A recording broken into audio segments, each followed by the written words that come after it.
into expectation of y. And it's very simple to say that this is going to be expectation of a time xy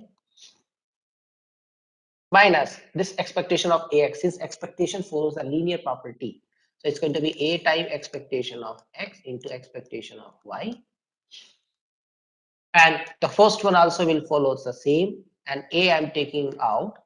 So you have expectation of x into y minus expectation of x into expectation of y. So this is equals to a time covariance of x. So if you multiply x, okay, with a scalar a, with a constant a, it will means you take out. So since this is a symmetric, so you can also show that in a similar way, you can also show that covariance of x comma by is equals to that covariance of by comma x. And since just now you have established this, you can write b time covariance of y comma x, and that's going to be b time covariance of x. So you have seen inner product on real numbers, right? On complex number, if you have, then b, if b is a complex number, it was coming out as a its conjugate. Okay, but here we are only dealing with real numbers, so it's a real number only. Okay, now another important property is you have, let's say, 3 random variables x and y and z, and you are interested in finding x plus z comma y.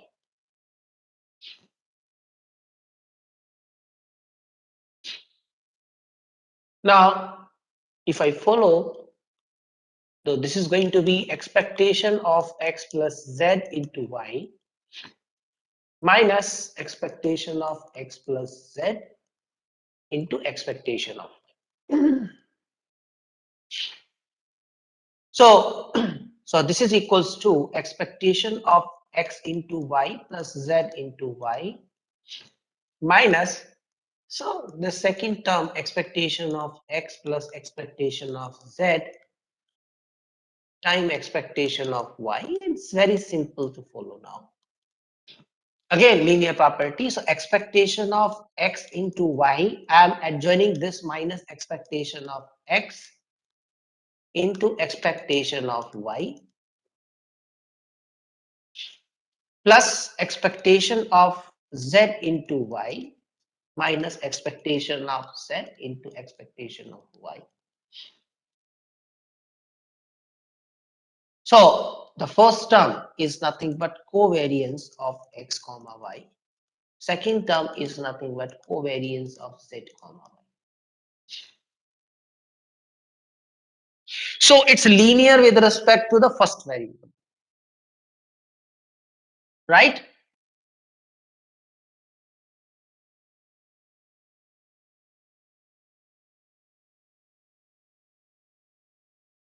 So it's linear with respect to the first variable.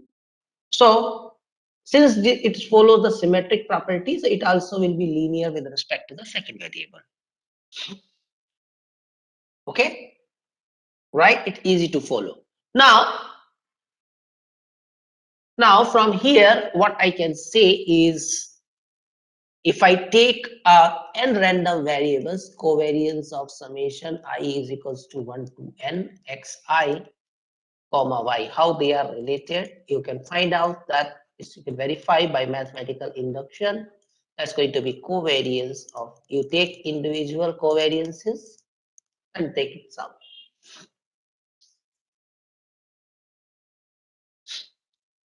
Okay. Now similarly, you can establish that covariance of x comma summation j equals to, let's say, 1 to m. You can show that summation j equals to 1 to m covariance with x comma yj. Now these two together can be followed now. Covariance of summation xi equals to 1 to n, summation j equals to 1 to m, yj is equals to, so with respect to first variable, you have summation I 1 to n, covariance of xi, comma, summation j equals to 1 to m, yj. Now you can again apply the second one case. So summation I, summation j, and you have this is covariance. Each individual covariances, you will take all the possible pairs and then you will get it. Okay, right? So I don't know. Okay, so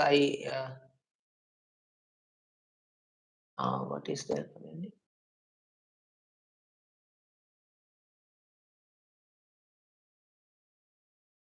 Okay, so we have the following. Okay, so these are the following properties. Now, once we have this, okay, let's look at the variance. Okay, variance of x plus y. Variance of x plus y.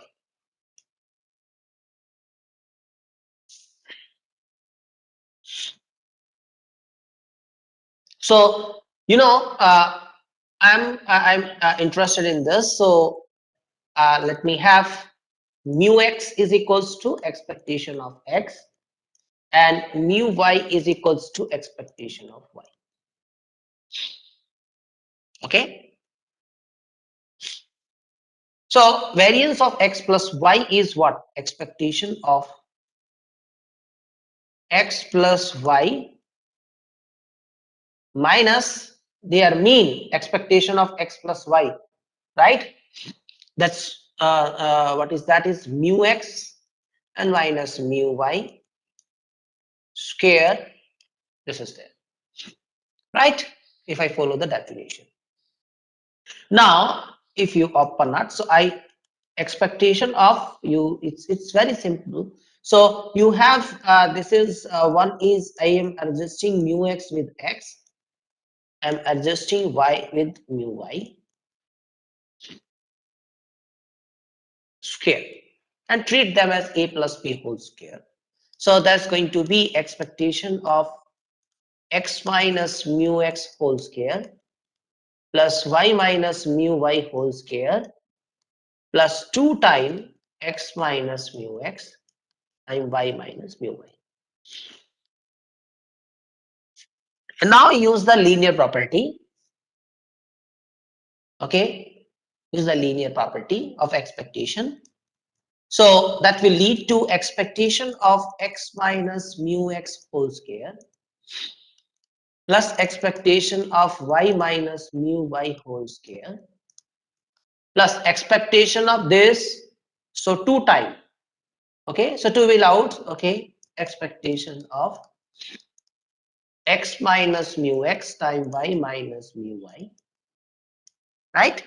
And now if you recognize each term, so first term is the variance of x, second term is the variance of y, and third term is nothing but the covariance of xy. Okay, so you have this is going to be is equals to variance of x plus variance of y plus you have this is 2 time expectation of x minus mu x and y minus mu y. So you have this is covariance of x comma y plus covariance of y comma x. I'm writing it in this way, right?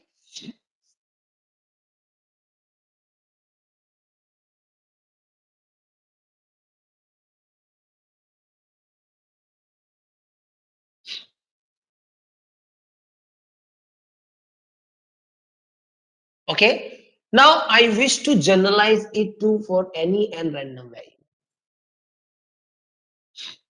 So I want to get a result now. Variance of summation I is equals to 1 to n.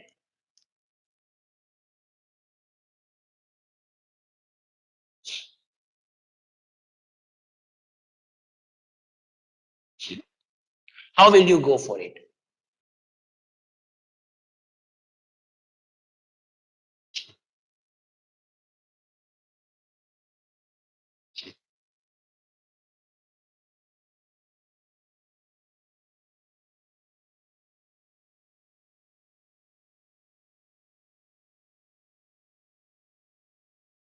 Yes? I guess there will be n term for variance of x1, x2, x3, and xn. First thing is, see, these first two terms can be generalized easy to summation of xi. And there will be n Summation I square is term. equals to 1 to n variance of xi's. That's true. But what is plus here? N square term for Take covariance. pairwise. Hmm? We will take pairwise covariances of the x means xi comma xj Uh-huh. multiplied by 2 because covariance of xy is equal to yx. Multiply by 2. Okay, see what you can do is let's do one more step, n equals to 3. Okay, how will you do that? Listen, if I use the previous result, it's easy, right? And let's say 3. Okay, so variance of x1 plus x2 plus x3. Okay, so you can take x1 plus x2 as x and x3 as y. So the previous result shows that variance of x1 plus x2 plus variance of x3 plus covariance of wait, uh, covariance between x1 plus x2 comma x3 plus covariance of x3 comma x1 plus x2, if I follow the above. Right now, this is going to be, again you are going to use this result here. So one thing is variance of x1 plus variance of x2. Okay, I'm just writing plus variance of x3. The next term is this is going to be covariance between x1 and x2, and covariance between x2 and x1, both are the same thing. Let me write 2 times covariance of x1 comma x2. Right? Yeah. Now what is the next term is, okay, so first term, so you know covariance how it behaves, right? So plus covariance of x1 comma x3 plus covariance of x2 comma x3, that's the first term, right, with respect to first variable. Similarly for the next variable, plus covariance of x3 comma x1 plus covariance of x3 comma x2. So this is equals to, I'm just writing this, so summation I equals to 1 to 3 variance of xi's plus, now you see x covariance of x1 comma x3 and covariance of x3 comma x1 both are repeated, right? Similarly these two are repeated and this is already there, so 2 time I'm writing it summation I comma j equals to 1 to 3, but I is not equals to j, right? Covariance of xi comma xj. Is that fine?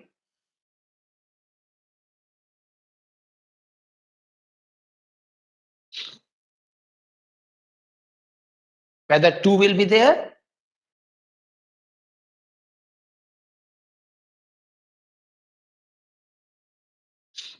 I guess no, sir. Yeah, then the No, 2 multiplication won't be term is there. not needed. 2 won't be there, right? 2 won't be there because it will take care of everything. Okay, I equals to 1 to 3 and summation j equals to 1 to 3. So that I equals to j will gone, and all the possible pair x1 comma x2 and x2 comma x1 will be taken care, right? So this will so from here it can be shown that now you can follow the now mathematical induction, right? Summation I equals to 1 to n, xi is equals to summation I equals to 1 to n, variance of xi plus summation I comma j equals to 1 to n, I naught equals to j, all pairwise xi comma xj. Okay, right. So we have the following relation. Okay, right. So this is all done. Okay, so we have verified this. Now the very important thing, okay, that if x and y are independent, then their covariance is 0. Okay, so to establish that covariance is 0, so there are two possibilities, both are continuous or both are discrete. Okay, so this result is for discrete random variable. Okay, so certainly you means x and y are independent random variable, it is given and you have to use that property.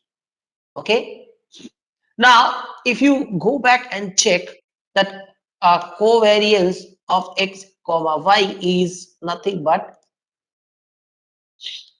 expectation of x into y minus expectation of x into expectation of y. Okay, so if x and y are independent,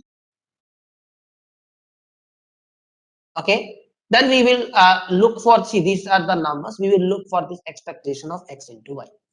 Okay, now this is the case for a discrete case.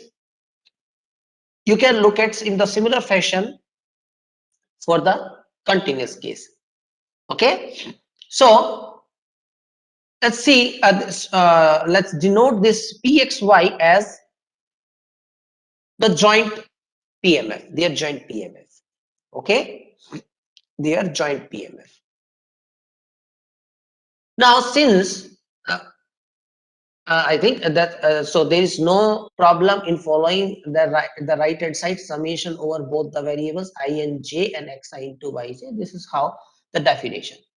Okay. The important point is if x and y are independent, then you can certainly write pxy xi comma yj as the product of their marginal PMF.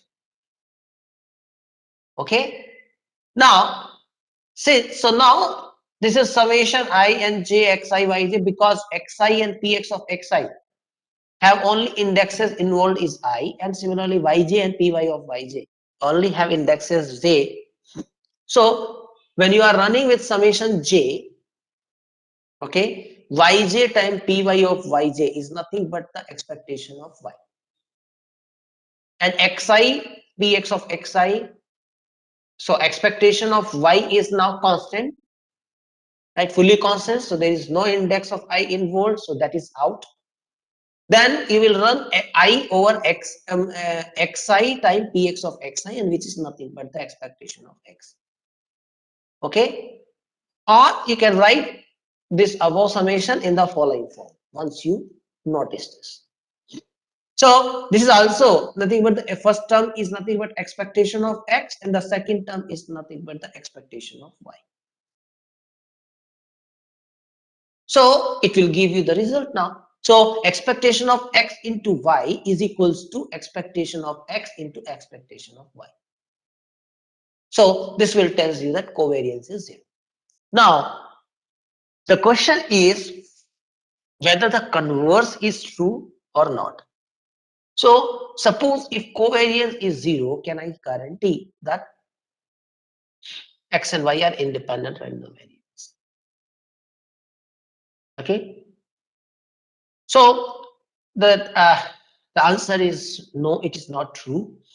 Okay. So we are going to have an example. Okay. Uh, Vishal, Mukesh, do you want to know? Do you want to say something?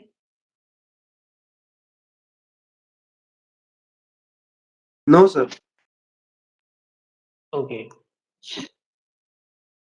So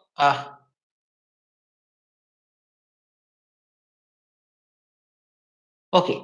So for that, I have an example. Okay. So let we will see this example. Okay. So let x follows the uniform distribution over the interval -1 to 1. So it has the following PDF. Okay. So -1 less than equals to x less than equals to 1. The value is nothing but 1 upon b minus a. Okay. If you remember. Okay. So b minus a is nothing but 1 minus minus 1, that is 2. Okay. So 1 by 2 if -1 to 1 and 0 otherwise. So we define a random variable, another random variable y as x square. Now we will see what is the covariance between x and y. Okay, that's very first we see. Okay, right. So I am interested in finding the covariance of x and y first. Okay, so that's nothing but covariance of x and comma x square, and that's going to be, if you recall, that's going to be expectation of x into x square, that's x cube, minus expectation of x into expectation of x square. Okay. So for this, now we require expectation of x cube, expectation of x square, this quantity. We have the PDF of x, so we can certainly use that. So expectation of x first, that's going to be integration minus infinity to infinity x time fx of x dx. Okay, so that's going to be, now you know, fx of x is 0 outside the interval -1 to 1, so it's going to be -1 to 1 x time fx of x dx. Now over this f interval -1 to 1, this value is 1 by 2, right? So x by 2 dx, and you can use the definite integral property to establish that this is 0 because it's a odd function. Okay, now you can find out expectation of x square as well. That's going to be integration minus infinity to infinity x square time fx of x dx, and that's going to be, now again we will use the fact that fx of x is non-zero over the interval -1 to 1 only, otherwise 0, and over that interval 1 by 2. So I'm writing the straightforward now, -1 by 1 to 1 x square by 2 dx. Now you can use again the definite integral property is going to be 0 to 1 x square dx, and you know integration x cube by 3 is upper limit minus lower limit, value is 1 by 3. Now expectation of x cube, you can show that it's going to be x cube, f is going to be 0 only, again by using the definite integral property, x cube by 2 dx is going to be 0.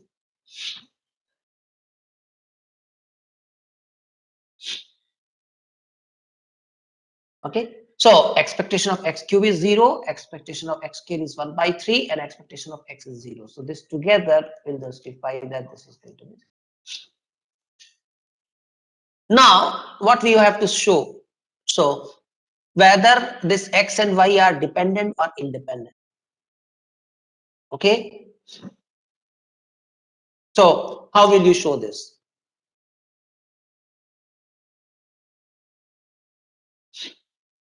Yes,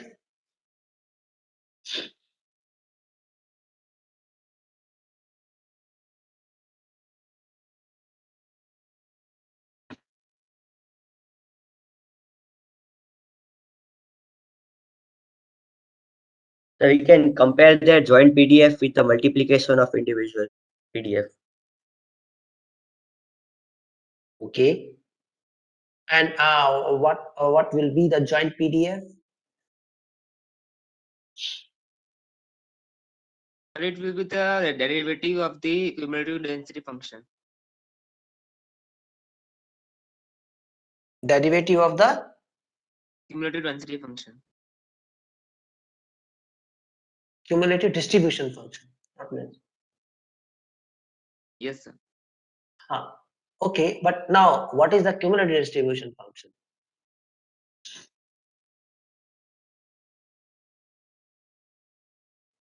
The fx of x.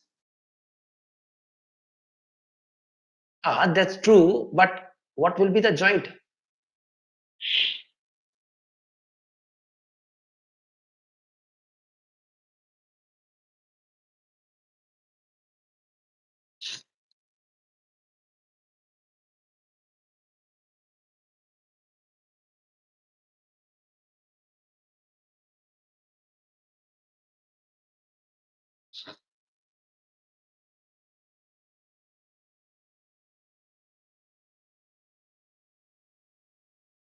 Can I say y is a function of x, so it is not going to be independent?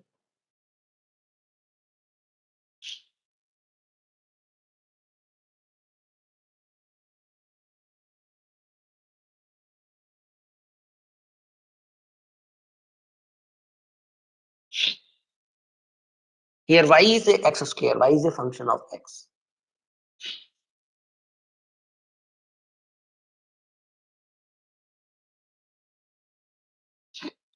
Can I say if y is a function of x, then x and y are dependent random variable?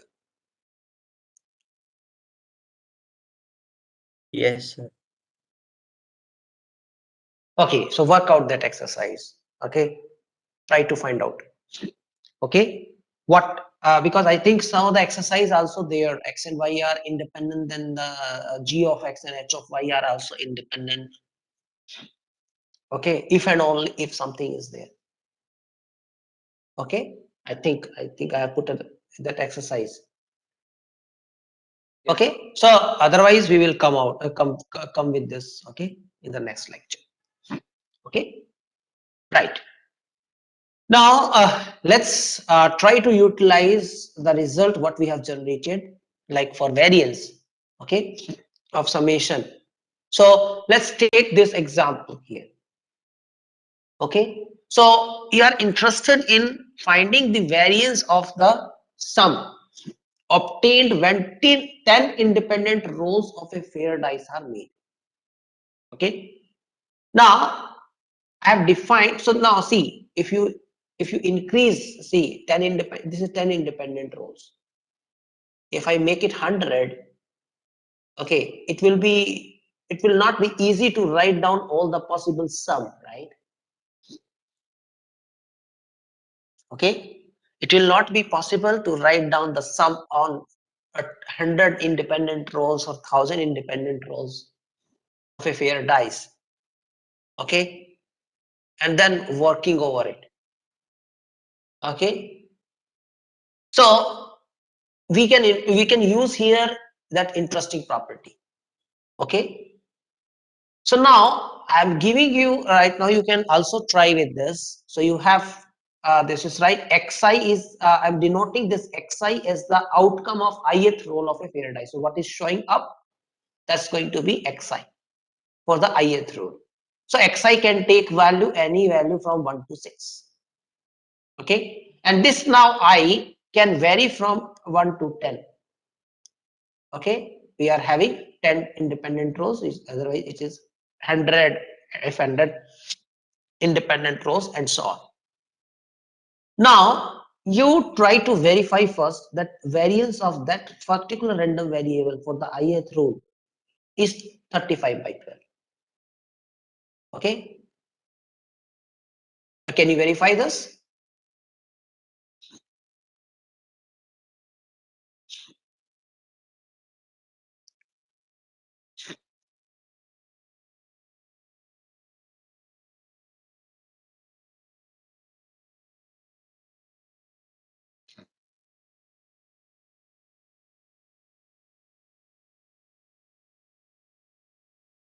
What is variance of xi? Is expectation of xi square, right, minus expectation of xi whole square.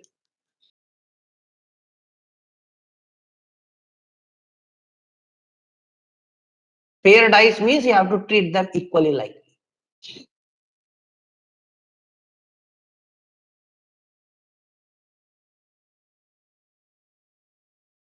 The last statement will automatically be true because you have been given that they are independent rows. So covariance between any two pair where I not equals to j is 0. Okay, so they are equally likely. So I will also doing parallelly. You can also do it. Okay, so expectation of xi is equals to, right, mean. Okay, so xi will take value 1 with probability 1 by 6, 2 will also with probability 1 by 6, 3 will also will take with probability 1 by 6, and 1 plus 6 into 1 by 6, and you know this is going to be you have uh, what is that final answer here is 1 to 6, right? 1 plus 2 plus 6 divided by 6. Yeah, 6 into 6 plus 1 by 2, right? So this is going to be this cancel. So you have this 7 by 2. Now expectation of xi square is 1 square with probability. So you have 1 square plus 2 square plus and so on plus 6 square divided by 6. So now summation n square. That formula also you can use. Yeah. So this is going to be n into n plus 1 into 2n plus 1 by 6, right?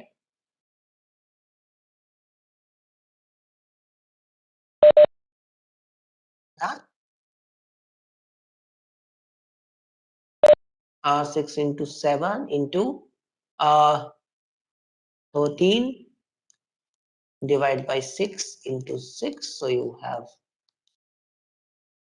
91 by 6. So variance of xi is equals to 91 by 6 minus 49 by 4. So you have LCM, and now P2 minus.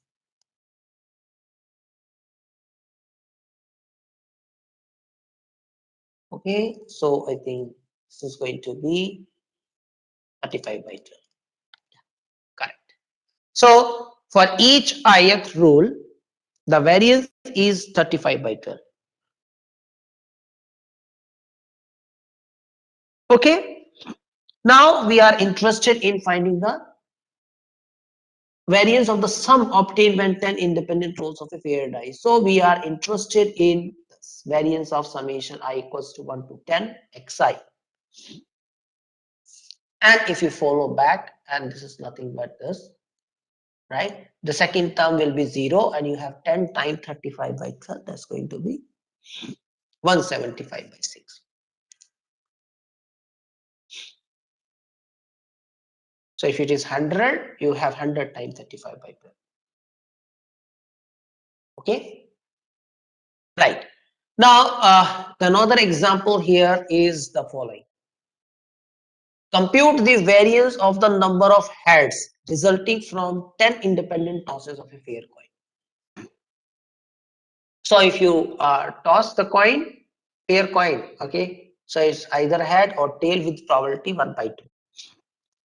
So you can denote ij as the random variable which takes the value 1 if jth toss. So you can take which either had occur or does not occur, right? So you can take an indicator random variable. Okay, 1 if jth toss result had, and 0 if jth toss results tails. Okay, so total number of heads is nothing but summation j equals to 1 to 10 ij, and they are independent tosses, so covariance between these two is 0.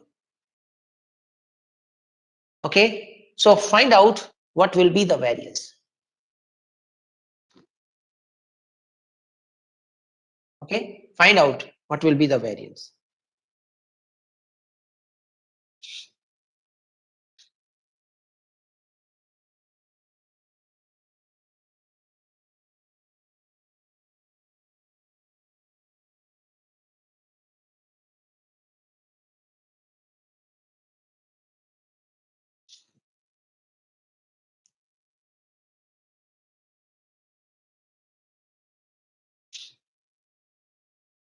So for an indicator random variable, we have found what is the variance of that indicator random variable is nothing but the probability of occurrence of the event into 1 minus probability of the occurrence of the event, right? If you recall. So it's a 10 times, so you can now verify. So it is, okay? This is going to be the following. I think there is no problem in following this.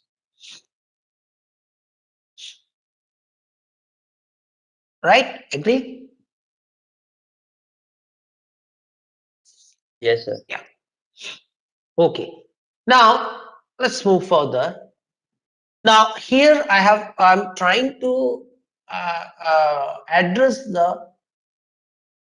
uh, the you can say geometrical significance of the covariance by taking two random variables. Okay. So let's take two random variables x and y, and they are again indicator random variables. Okay. They will take value 1 if certain event A occurs and 0 if it does not occur. And y if the event B occurs and 0 if event B does not occur. So certainly, x into y, product of these two, and that will take 1 if both x equals to 1 and y equals to 1. Means if both the event occurs, okay, then only it will take value 1 and 0 otherwise. Means either x equals to 0 or y equals to 0 or both are 0. Okay. Now, what is the mean of this expectation of x, right? Probability of A. Okay, that's very straightforward. So mu x, if you try to find, is nothing but the probability of A. And probability of A is nothing but probability of x equals to 1.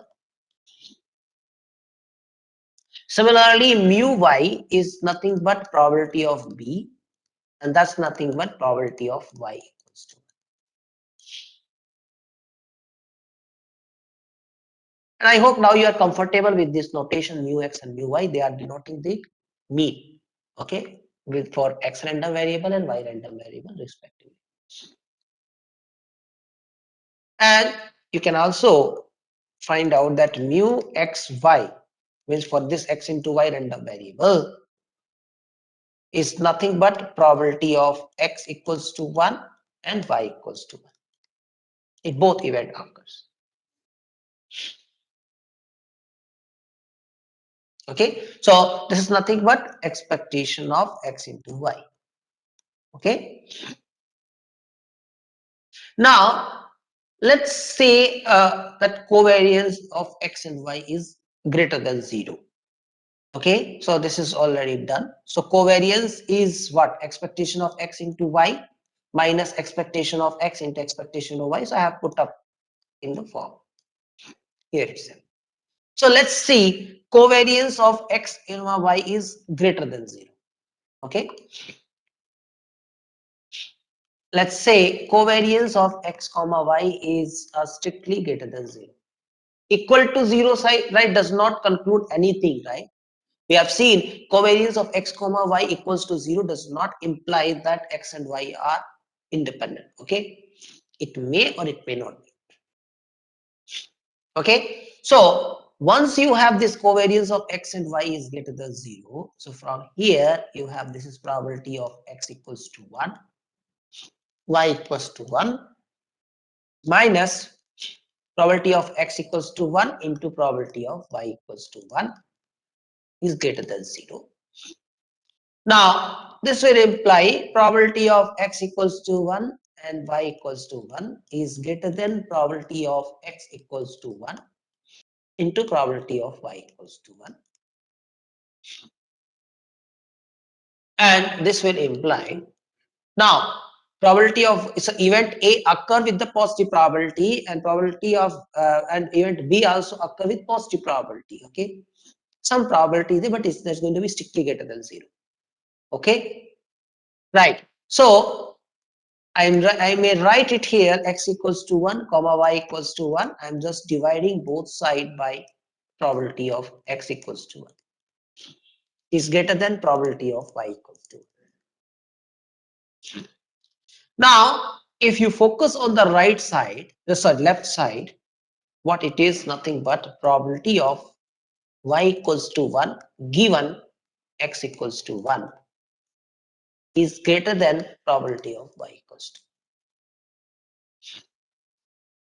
So what does it signify? That given that the event A occur, the probability that event B occur, okay, is more than the probability that B event occur, right? If it is a prior information that event A occur, okay, so there is a large chance, okay, that probability that B event occur. Then this total probability of y equals to 1. Similarly, you have this, okay, for x equals to 1, you can, instead of probability of x equals to 1, you divide, you can similarly, you can go with the probability of y equals to 1. So similarly, you can also, so it enhances the chances, okay. So similarly, probability of x equals to 1 given y equals to 1 can be shown as greater than probability of x equals to 1. So what it tells you?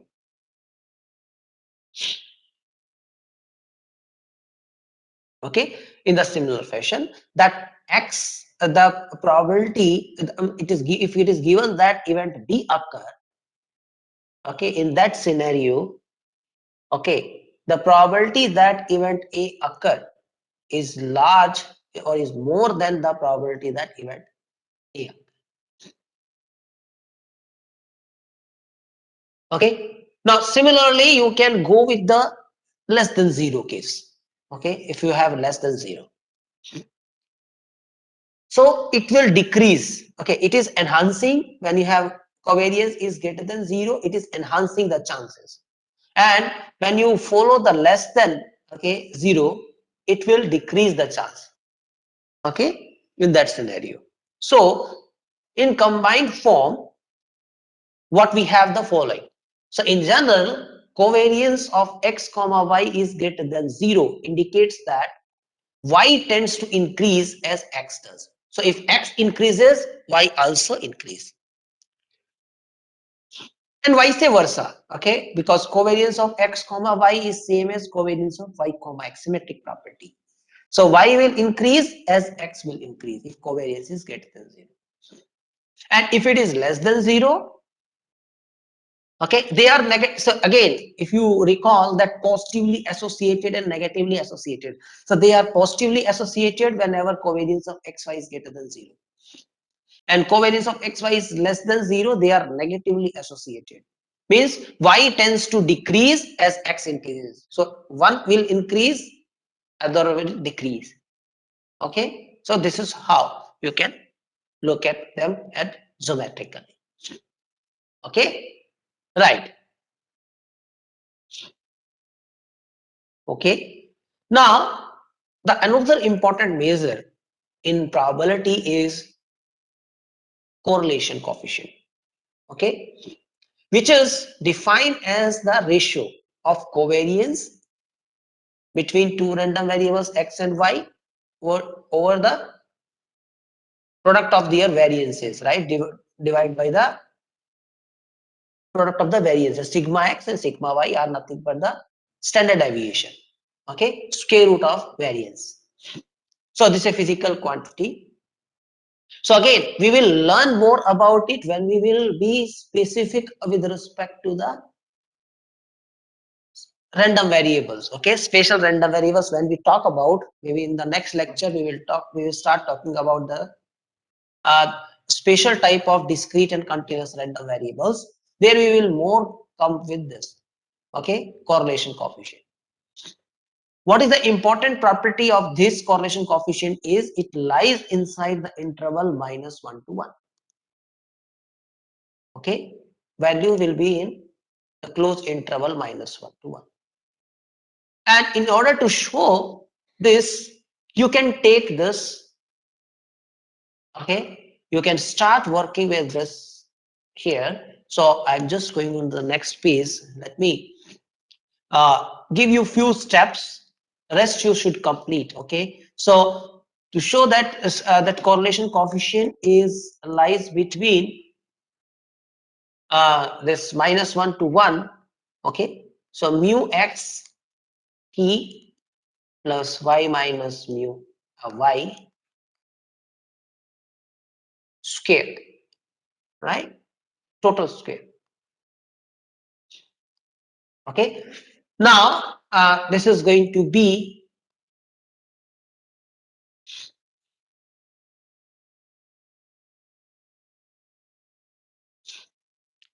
okay. So what we are interested in here is the discriminant of this. You see, it will be giving you a polynomial in t. Okay, and you are going to be interested in the discriminant, in its discriminant. Okay, so you have, this is going to be you may write it further, expectation of x minus mu x whole square t square plus t some real number, okay, plus y minus mu y whole square plus again 2t x minus mu x time y minus mu y, and you will see this is going to be expectation of t square time. If I'm following everything correctly, you have to expectation of x minus mu x whole square and plus expectation of you have, this is going to be plus 2t expectation of x minus mu x time y minus mu y, okay, plus expectation of y minus mu y whole square. So this is nothing but you have this is equal to t square variance of x plus 2t covariance of x comma y, okay, and you have plus variance of y, right? This is what. Now what will be the discriminant? If you write d is nothing but square root of b square minus 4ac, okay. So d square discriminant is d is b square minus 4ac, right? Okay, so it's 4 time covariance of x comma y whole square minus 4 time variance of x into variance of y, okay. And what it will tell you is this is going to be 4 time, okay, so this will implies 1 by 4d is equals to, you have this is covariance of x comma y square minus variance of x time variance of y. So since you are interested in only real roots, it's going to be, you are going to assume that's greater than equals to 0. And once you assume this, you will, it will be immediately, you can follow now. I think this is now easy to follow now. So covariance of x comma y whole square is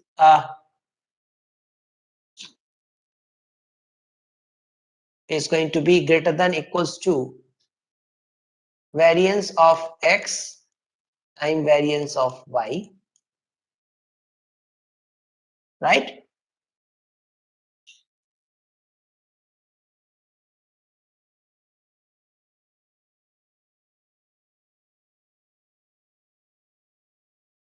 Okay, it's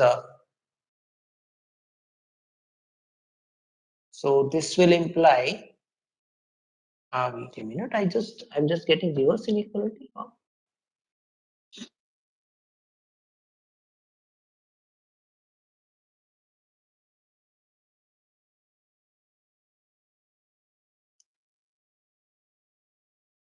So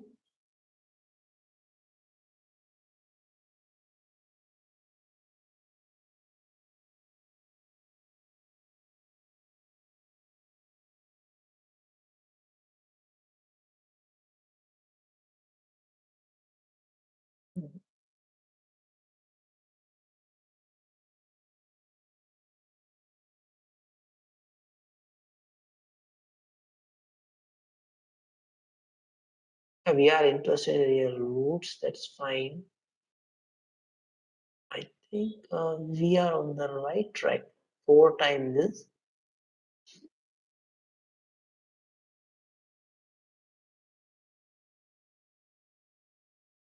So this will be this, and this will give you is greater than equals to 1. Sure.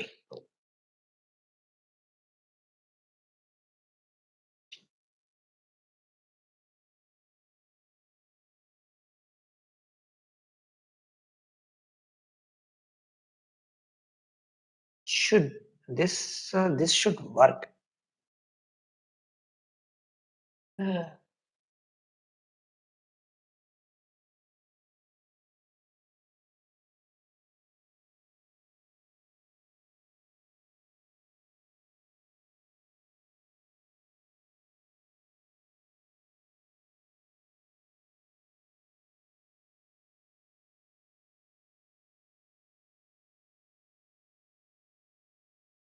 Okay.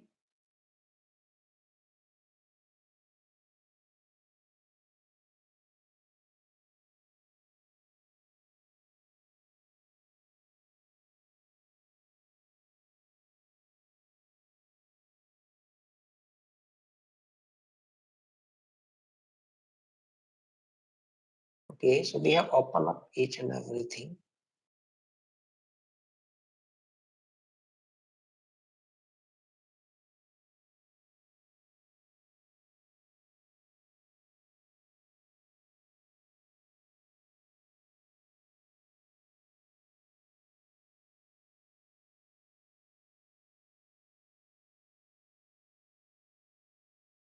Okay, this discriminant we have to certainly work on.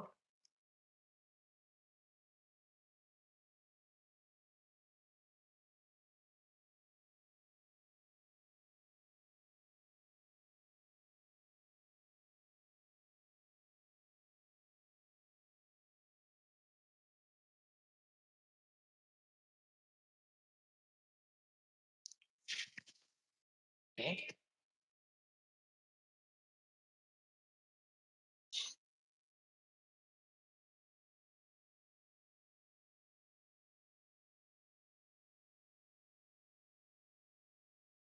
Okay.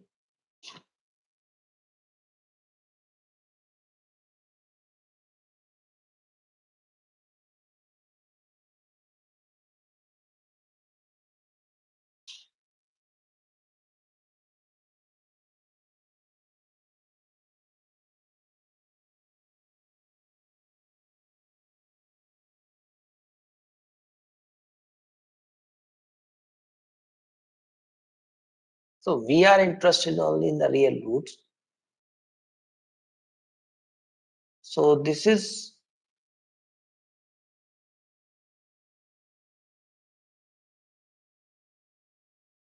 okay. So it must be greater than equals to 0.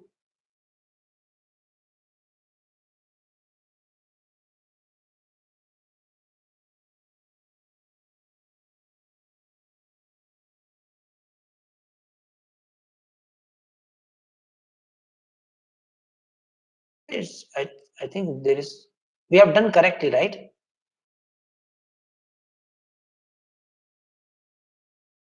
Is there any mistake in this expansion?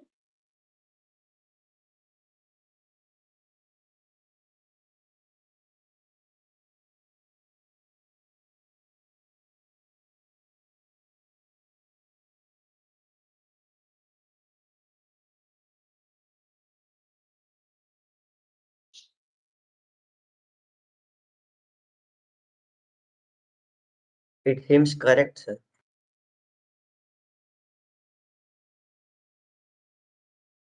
Yeah.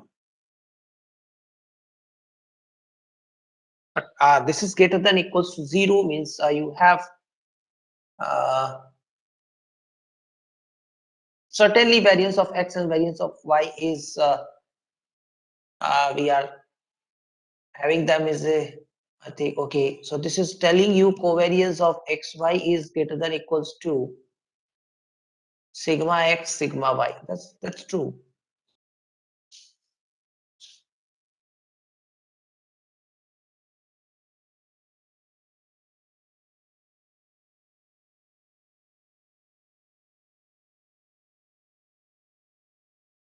But sir, correlation coefficient would not be greater than 1, right? Yes. Correlation coefficient should lies between -1 to 1. Okay. Somewhere or we have to modify something. Okay. We have to modify something.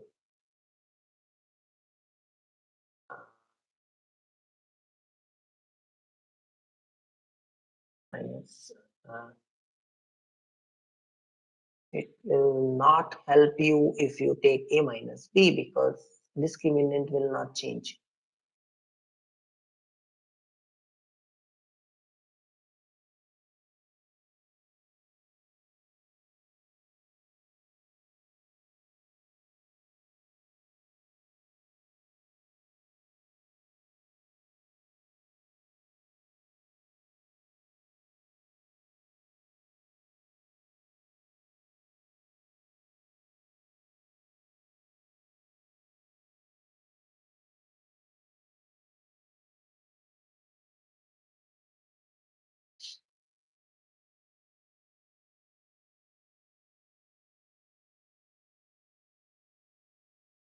We have to play with this somewhere. Uh,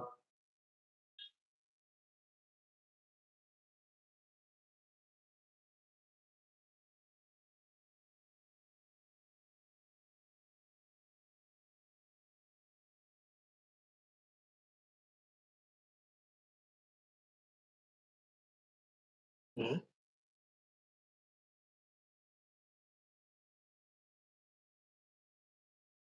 Sometimes the things are obvious but not easy to get it.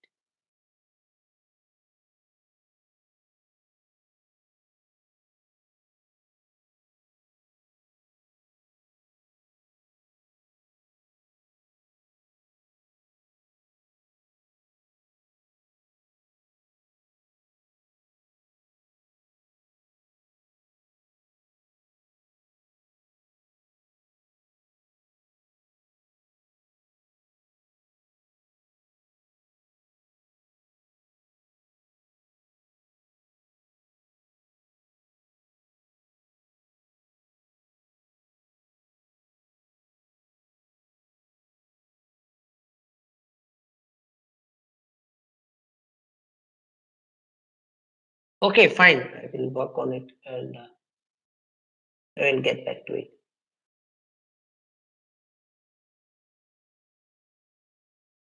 Yeah, okay, fine. I will work over it and I will supply the notes. Okay. Okay. Let's move forward further. Okay. Okay. And you can also try it. Okay. Somewhere is some issue may be there. Okay. I will cross check and verify. Okay. Now let's not waste much time here. Okay. So now we are going to define very important property, or you can say inequalities in the probability codes, okay, named as Markov's inequality, and then which will be helpful in defining the Chebyshev's inequality, and then at the end, the weak law of large number. Okay, central limit theorem will come at the end. Okay, so they are the pillars, you can say, of the probability course. Okay, they are very important result. Okay, because they are giving you the estimations, okay, and guarantee some things, okay, which are very important when you have only don't have any choice, you don't know any distribution or something, and you want to work only with the data, okay, then they will certainly help you. Okay, so let's define the Markov's inequality. Okay, and see how much time we will we left with the, okay. So it's very easy, okay. If x is a random variable which takes only non-negative values, okay, which takes only non-negative values, means you have any value of x is always greater than equals to 0, non-negative values. So probability of x greater than equals to a is going to be bounded by this for any a greater than 0. That mean of the random variable divided by this. It will not go beyond this. Okay, so mean is a see, mean is a constant. Okay, so for any value a greater than 0, okay, so this is the probability. So what is tell you, if you look at a behavior, okay, a is greater than 0, so either a will tending towards 0. What does that mean? A is tending towards 0. Will it give you significant information? If a is tending to 0, right side is tending to a large number, and it is anyway true, so it's nothing, it is not giving you anything. Okay, it's okay, right. Now if a is tending towards a large value,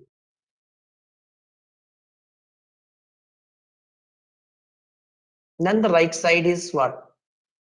Is tending to 0. Does it signify something?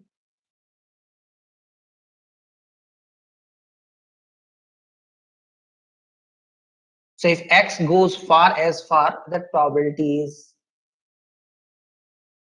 negligible, you can say, or 0, almost 0. Okay, this is what only you can tell about this. Okay, if x is going very far, okay, if you step by step you are going very far, that probability is, right, very less, right? Okay, right. So how will you establish this result is, so I'm going to give you the proof for the case for the continuous random variable. Okay, similarly you can prove for discrete random variable. Okay, right. So we will start with the definition of expectation of x and we will arrive at this. So proof is very simple. So for the continuous case, okay, expectation of x is equals to, right? Now, since x can take only non-negative values, so fx of x density function will be non-negative for 0 to infinity, otherwise 0. Okay, it's minimum, right? Means right? At least for negative values of x, fx of x is 0. Okay. Now, since we have to work with an arbitrary a, okay, so you should divide this interval from 0 to a and a to infinity. Okay, 0 to a and a to infinity. Now, since definite integral property also you can use here, that see x is non-negative because 0 to a fx of x is non-negative. So x into fx of x is also non-negative over this interval. So this integral will contribute a positive value. So this both sum of these two positive number is always greater than equals to this, right? Or is this? So we are interested in this. Okay. Now see a to infinity x times fx of x dx is going to be greater than equals to. I don't think so there is any issue in following this. Now over this interval a to infinity x is greater than equals to a because of this limit, right? So we are using this here. So this is here is used is x is greater than equals to a over this interval. So then monotonicity of the integral, right? If f is greater than z, so integration f is greater than integration z, right? So you multiply both sides by fx of x here, and this inequality is valid. Now integration a to infinity fx of x dx is certainly greater than equals to certainly it's going to be greater than equals to integration 0 to infinity fx of x, right? No, wait a minute. No, this is straight, this is equals. Okay, this is equals to this, right? A to infinity, how will you define this probability of x greater than equals to a? Is integration a to infinity fx of x dx. So this is what you wanted, right? So you have a time probability of x greater than equals to a is less than equals to expectation of x. Okay, so this will tell you probability of x greater than equals to a is less than equals to expectation of x by a. So this will establish the Markov inequality. Okay, right. Okay, so we will close here. Okay, if you have any question, you can ask.